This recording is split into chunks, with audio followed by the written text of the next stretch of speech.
Hello students, welcome to WB online home tuition. আশা করি তোমরা সবাই ভালো আছো। তো আজকে আমি তোমাদের সাথে শেয়ার করব পশ্চিমবঙ্গ মধ্যশিক্ষা পর্ষদের ষষ্ঠ শ্রেণীর Rayan Martin English question bank solve 2025। তো আজকে আমি যে পেজটি আলোচনা করব, model question paper 11, Ramakrishna mission বিদ্যা ভবন, এইচএস মেদিনীপুর। তো পেজ নম্বর হলো 215। তো পুরো কোশ্চেনটি আমরা অ্যান্সার সহ আলোচনা করব। তো যারা চ্যানেলটিতে নতুন আছে অবশ্যই চ্যানেলটিকে সাবস্ক্রাইব করবে এবং বন্ধুদের মধ্যে শেয়ার করবে। আর যাদের আগের বা পরের ভিডিওগুলি দরকার, তো অবশ্যই ভিডিওটি ডেসক্রিপশন বক্সে প্লেলিস্টের লিঙ্ক দেওয়া আছে, তো তোমরা সেখানে গিয়ে আগের বা পরের ভিডিওগুলি দেখে আসতে পারো। এর থেকে rearrange the following sentence and write their number in the boxes. তো এখানে বাক্যগুলিকে পুনর্বিন্যাস করতে হবে, নাম্বার অনুযায়ী কোন ঘটনাটা আগে সেটা লিখতে হবে। তো how can I help you said he. তো আমি তোমাকে কিভাবে সাহায্য করতে পারি সে বলল, এটা 3 নম্বর ঘটনা। There was such kindness in him that I was forces to get in। তো এটা 2 নম্বর ঘটনা হবে। তো তার মধ্যে এত আগ্রহ ছিল যে সে আমাকে ভিতরে ঢুকতে আর কি বাধ্য করেছিল। এরপরে দেখো, I had passed it once or twice but never had I thought of going in। তার মানে আমি একবার বা দুবার পাস করেছিলাম কিন্তু কখনো ভিতরে যাওয়ার কথা সেটা ভাবিনি। এটা অবশ্যই 1 নম্বর ঘটনা হবে। Then he draw from his hair a glass ball. তারপর সে তার চুল থেকে একটি কাঁচের বল এঁকে দিল। এটা 4 নম্বর ঘটনা হবে। এরপরে আলোচনা করব আমরা বি দাগের। এখানে অ্যান্সার দ্য ফলোইং কোশ্চেন দেওয়া আছে। তো how was the shop interior. তো দোকানের ভিতরের অংশ একটু কীরকম ছিল আর কি দোকানের। তো এখানে আমরা লিখতে পারি, the shop's interior was narrower and not very well lit with several crystals balls on the counter and magics mirror on the floor. দোকানের ভিতরের অংশটি সরু এবং খুব ভালোভাবে আলোকিত ছিল না। কাউন্টারে বেশ কয়েকটি স্ফটিক বল ছিল এবং মেঝেতে জাদুর আর কি আয়নাও ছিল আর কি। What did the narrator went to buy from the magic shop and for whom? তো বর্ণনাকারীর আর কি বাবা তার ছোট ছেলের জন্য কি কি কিনতে চেয়েছিলেন আর কি। The narrator wanted to buy a few simple tricks for his little boy gift. বর্ণনাকারী তার ছোট ছেলে জিতের জন্য কয়েকটি সহজ কৌশল কিনতে চেয়েছিলেন। এরপরে দেখো এখানে একটি প্যাসেজ দেওয়া আছে। তো আমরা এই প্যাসেজটির এখন কোশ্চেন আনসারগুলি আলোচনা করব। এর দাগে টিক দ্য কারেক্ট অল্টারনেটিভ। তো সঠিক উত্তরটি নির্বাচন করব। The narrator put on his jacket. বর্ণনাকারী তার জ্যাকেটে রাখেন। The people of earth spoke very loudly. পৃথিবীর মানুষ খুব কথা বলেছিল কি জোরে জোরে কথা বলেছিল আর কি। এরপরে দেখো বি দাগের, এখানে প্যাসেজ থেকে খুঁজে খুঁজে লিখব। দ্য ন্যারেটর রিয়েলাইজড স্ট্যান্ডিং ওয়াজ দো and walking was very difficult. বর্ণনাকারী বুঝতে পেরেছিলেন যে দাঁড়ানো কঠিন এবং হাঁটা খুবই কঠিন। The narrator watched his father lift down the easel. তো বর্ণনাকারী তার বাবাকে করিডর থেকে নেমে যেতে দেখেছেন। সি দেখেন answer the following questions.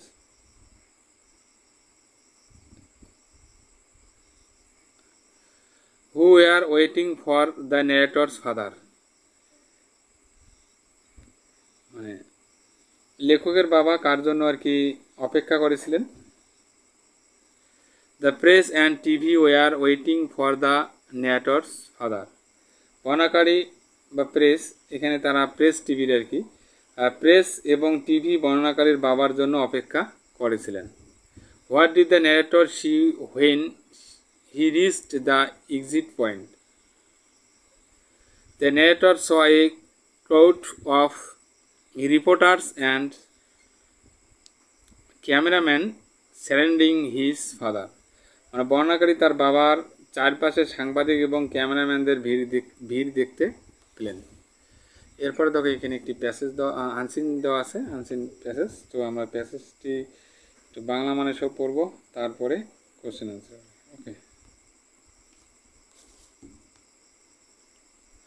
A great part of Arabia is desert, মানে আরবের একটি বিরাট অংশ মরুভূমি। Here there is nothing but sand and rock, এখানে বালি আর পাথর ছাড়া আর কিছুই নেই। The sand is so hot that you cannot walk over it with your bare feet in daytime, বালি এত গরম যে দিনের বেলা খালি পায়ে এর উপর দিয়ে হেঁটে যাওয়া যায় না। Here and there in the desert are springs that come from deep down the ground, তো মরুভূমিতে কোথাও কোথাও মাটির গভীর থেকে ঝর্ণা বেরিয়ে আসে। It is so deep that the sun can not dry them up, এত গভীর যে সূর্যের আলো সেগুলো শুকাতেই পারে না। Those spring are few and far apart, but whenever trees grow tall and graceful, making a cool shadows place around the spring is called and oasis, তো এত গভীর যে সূর্যের আলো সেগুলি শুকাতে পারে না। এই ঝর্ণাগুলির খুব কম এবং অনেক দূরে, কিন্তু যেখানেই গাছ লম্বা এবং মনোরম হয়ে ওঠে, ঝর্ণার চারপাশে একটি শীতল ছায়াময় জায়গা তৈরি করে, তাকে আমরা কি বলবো? মরুদ্যান বলবো। The contrast between the extremes heat of the desert and the cold shaded water sources emphasizes the oasis as, তো মরুময় প্রচণ্ড তাপ এবং শীতল ছায়াযুক্ত জলের উৎসের মধ্যে পার্থক্য মরুদ্যানকে a symbol of life and survival, জীবন এবং বেঁচে থাকার প্রতীক হয়ে ওঠে। In such a vast and unforgiving desert, the oasis becomes a vital resource, a small but significant refuge where plants, animals and people can find relief from the scorching heat.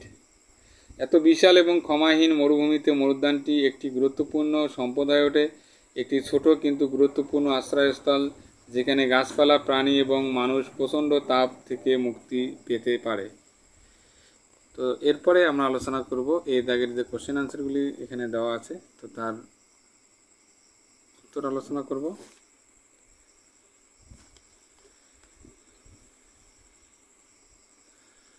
A major part of Arabia is desert হবে, আরবের একটি প্রধান অংশ হলো মরুভূমি। What is an oasis? A place in the desert where water comes from the deep underground and trees grow. Right, the answer is C. একটি মরুভূমি হলো মরুভূমির একটি জায়গা যেখানে গভীর ভূগর্ভ থেকে জল আসে এবং গাছপালা সেখানে জন্মায়। এরপরে দেখো এখানে স্টেটমেন্টস দেওয়া আছে, কারণ আর বিবৃতি দেওয়া আছে। রিজন মানে কারণ, স্টেটমেন্ট মানে বিবৃতি। তো once can not walks barefoot on the deserts in day time, দিনের বেলায় মরুভূমির খালি জায়গায় হাঁটা যায় না, কারণ because the sand is so hot that you can not walk on it with bare feet, কারণ বালি এত গরম যে সে খালি পায়ে হাঁটা যায় না।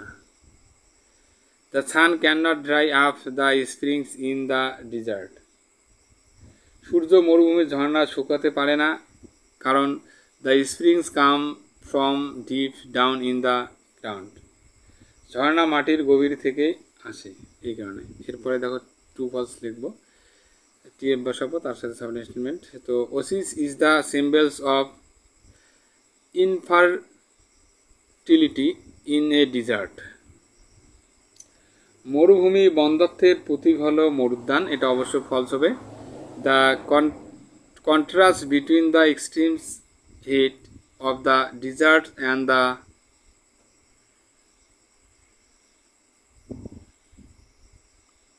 cool shaded water source emphasizes the oasis as a symbol of life and survival. মরুভূমির প্রচণ্ড তাপ এবং শীতল ছায়াযুক্ত জলের উৎসের মধ্যে বৈপরীত্য মরুদানকে জীবন এবং বেঁচে থাকার প্রতীক হিসেবে জোর দেয়।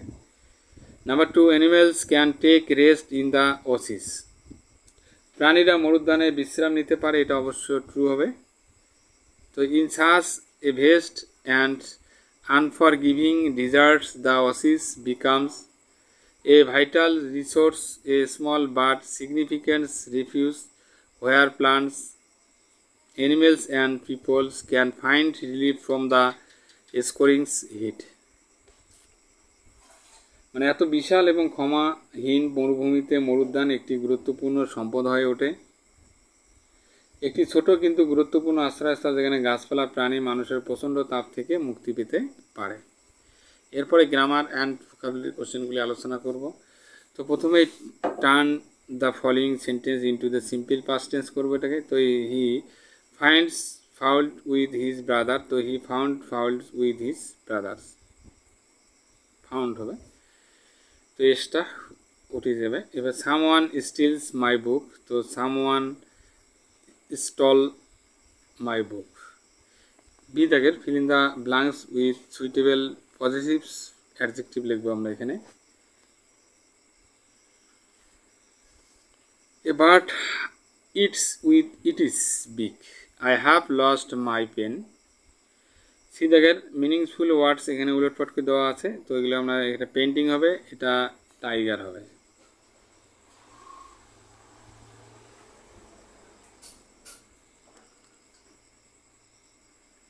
এরপরে ডি দাগের change the gender of the following words, তো পিকক আছে, এখানে জেন্ডার চেঞ্জ করব, ময়ূর, পিকক মানে ময়ূর, তো বিহেন্স ময়ূরী। মিল্কম্যান দুধের দাসী আর কি, তাহলে দুধওয়ালা হবে মিল্কম্যান। এরপরে দেখো পাশের দাগের do as directed, the bird sings sweetly, make it negative sentence তৈরি করবো এটাকে। The bird does not sings sweetly. Last night mister Roy left হবে, এখানে লিভ আছে, the house at mid night. তোমরা কি আজ সিনেমা যাবে, তো ট্রান্সলেট ইংলিশ করবে এটাকে। Will you go to the cinema today. We have a cat and a dog, তো এটা লিঙ্কার হিসেবে বসলাম অ্যান্ড। এরপরে আমরা আলোচনা করবো ছয়ের দিকের আনচিন থেকে, এখানে খুঁজে খুঁজে সমর্থ ওয়ার্ডগুলি লিখতে হবে। তো এলিগ্যান্টস মার্জিত, তাহলে এখানে গ্রেসফুল হবে, সুন্দর। ন্যাকেট নগ্ন, তাহলে এখানে ব্যাড হবে, খালি। এরপরে দেখো রাইটিং স্কিল দেওয়া আছে। Write an application to your headmaster for the 3 days leave on accounts to your elder sister marriage ceremony. মানে বোনের বিয়ের কারণে যে 3 দিন ছুটির আবেদন জানিয়ে হেডমাস্টার মশাইকে একটি চিঠি লিখতে হবে। ওকে, তো এইভাবে শুরু করবো টু দ্য হেডমাস্টার, তো এখানে নবীবাবু হাই স্কুল লিখবো, তারপর ডেটটা দিয়ে দেবো। Subject application for 3 days leave due to sister's marriage. এরপরে সার দিয়ে শুরু করবো I beg to state that I am a students of class, এখানে ক্লাস দেবো, ক্লাস ধরো 10 দিলাম, ক্লাস 10 অফ ইয়োর স্কুল। তো আমি অনুরোধ করছি যে আমি আপনার স্কুলের 10ম শ্রেণীর ছাত্রী। My elder sister's weddings ceremony is going to be held from the ধরো 5 জুন থেকে, এখানে জুন লিখতে পারি, 5 জুন থেকে 10 জুন আর কি, of this month and I am required to B present with my family. তো আমার বড় বোনের বিবাহ অনুষ্ঠান এই মাসের ধরো 5 তারিখ থেকে 10 তারিখ পর্যন্ত, এখানে 10 লিখছিলাম, তো 5 থেকে 10 তারিখে পর্যন্ত অনুষ্ঠিত হবে এবং আমাকে আমার পরিবারের সাথে উপস্থিত সেখানে থাকতে হবে। তারপরে লিখবো I therefore request you to kindly grant me 3 days leave from, ধরো